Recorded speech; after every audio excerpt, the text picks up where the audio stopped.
குழந்தையும் ப்ராப்பராக ஸ்கூலுக்கு போகணும், மேல் படிப்பை தொடரணும் அப்படிங்கிற அந்த நோக்கத்தோடு எந்தெந்த குழந்தைங்களுக்கு தாய் தந்தையர் இல்லாமல் இருக்காங்களோ அல்லது தாய் மட்டும் அல்லது தந்தை மட்டும் இல்லாமல் இருக்காங்க அப்படிங்கிற ஒரு சர்வேவை வந்து நம்ம இந்த ஒரு 2 மாதத்துக்கு முன்னாடி நம்ம வந்து ஒரு கணக்கு எடுத்தோம்.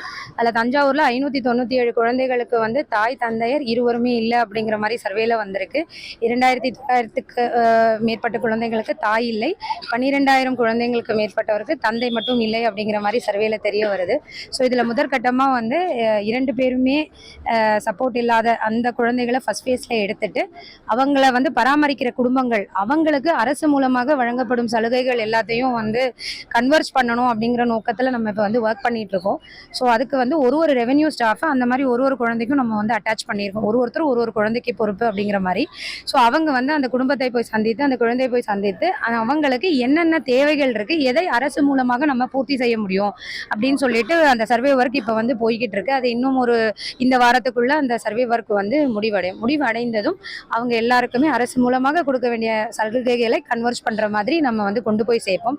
இது மூலமாக அந்த குடும்பத்துக்கும் ஒரு சப்போர்ட் இருக்கும், அந்த குழந்தைகளுடைய வாழ்க்கைக்கு ஒரு பெரிய சப்போர்ட் இருக்கும், படிப்பு வந்து எக்காரணத்து கொண்டும் நிற்காம இருக்கிறதுக்கான ஒரு முயற்சியா இதை வந்து நம்ம எடுத்து பண்ணிட்டு இருக்கோம்.